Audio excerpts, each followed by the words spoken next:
साबिक सरबराह तहकीकाती committee accident and investigation team के हमारे साथ मौजूद हैं उस्मान गनी साहब। शुक्रिया सर। उसने वक्त you were the one who initiated this inquiry और जाहिर है इसमें दीगर लोग भी शामिल होते हैं। फ्रांस की एक टीम भी होती है, इंटरनेशनल कुछ तंजीमें हैं उनके लोग भी शामिल होते हैं।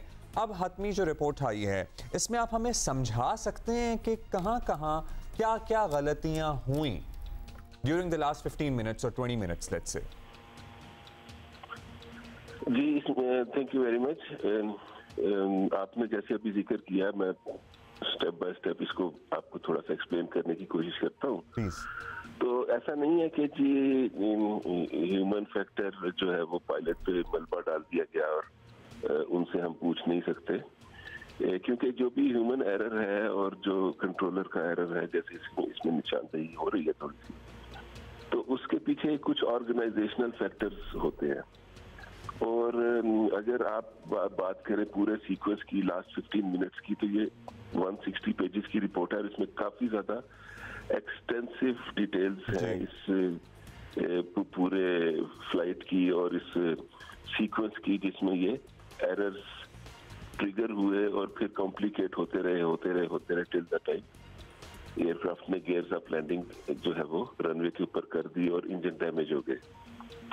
लेकिन अगर आप देखें तो इसमें जो कॉज और कंट्रीब्यूटिंग फैक्टर्स लिखे गए हैं उसमें जहां पे इन्होंने मेंशन किया है नॉन एडहेरेंस, पहला तो है कि जी फ्लाइट डेटा एनालिसिस, एफडीए पे अमल दरामद ना होना, कंट्रोल टावर से राबते कोऑर्डिनेशन का फुकतान, इन सब चीजों का भी जिक्र है बिल्कुल पायलट्स की। तो ये तमाम जो है इंडिविजुअल जो वहां मौजूद थे उनकी गलती के साथ साथ ऑर्गेनाइजेशनल फेलियर्स की तरफ भी निशानदेही होती है।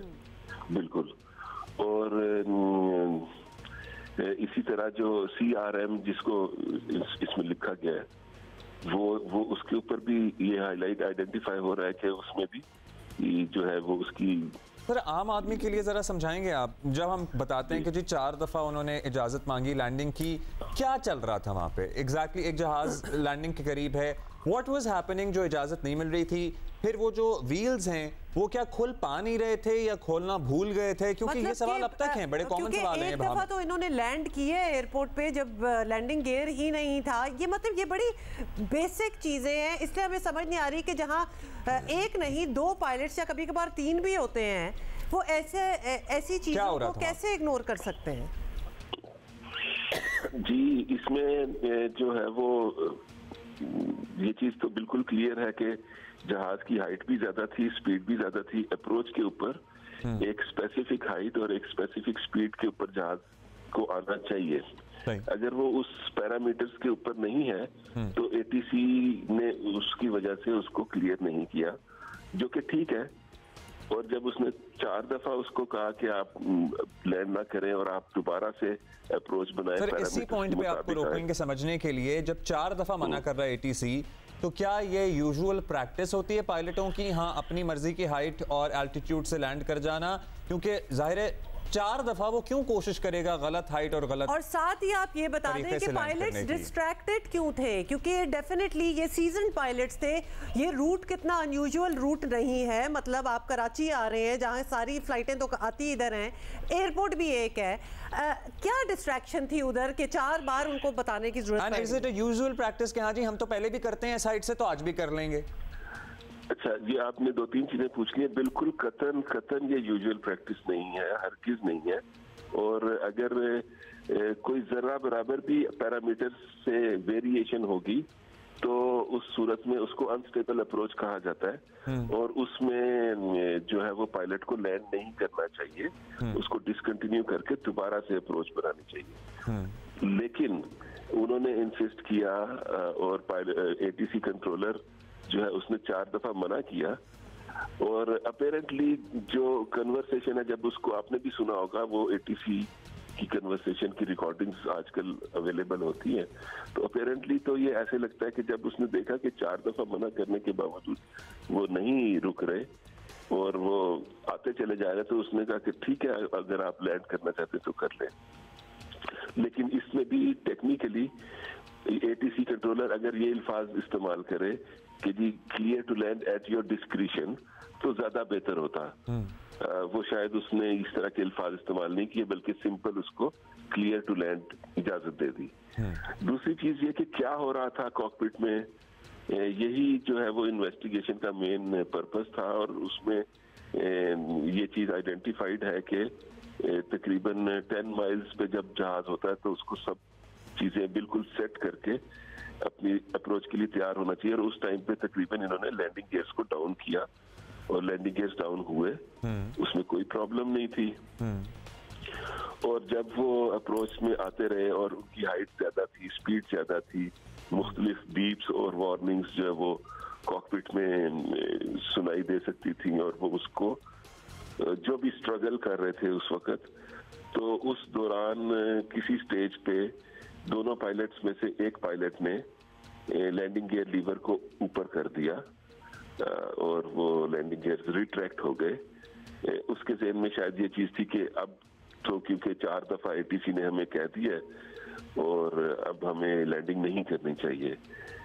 लेकिन उसी लम्हे ATC ने उनको क्लियरेंस दी और उन्होंने उसको फिर से दोबारा से अपना माइंड जो है वो फोकस किया कि अब हम लैंडिंग करते हैं। और अब जो है वो फॉर एग्जांपल, मैं ये एग्जांपल दे रहा हूँ कि अगर ये चीज आइडेंटिफाई नहीं हो सकती कि वो लैंडिंग गियर लीवर किस पायलट के एक्शन से ऊपर हुआ है,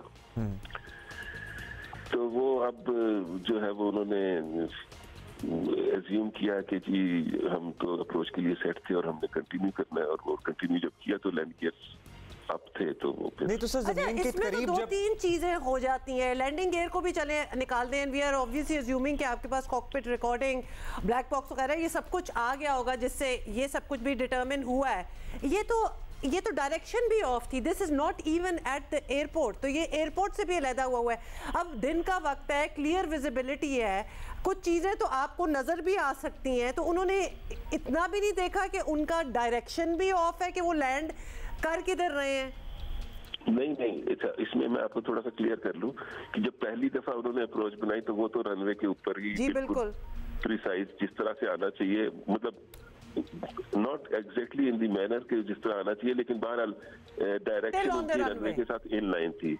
लेकिन जब उन्होंने टच किया तो उनके इंजन्स डैमेज हो गए और इंजन्स में से मुख्तलिफ उसके पार्ट्स टूट गए और उसमें से जो इंजन लुब्रिकेशन सिस्टम है, ऑयल सिस्टम है, उसमें से ऑयल डिप्लीट होना शुरू हो गया। ये रनवे पे उन्होंने तब लैंड किया था जब उनका लैंडिंग गियर नहीं निकला हुआ था, बेली लैंडिंग थी। हाँ, पहली दफा बेली लैंडिंग के दौरान।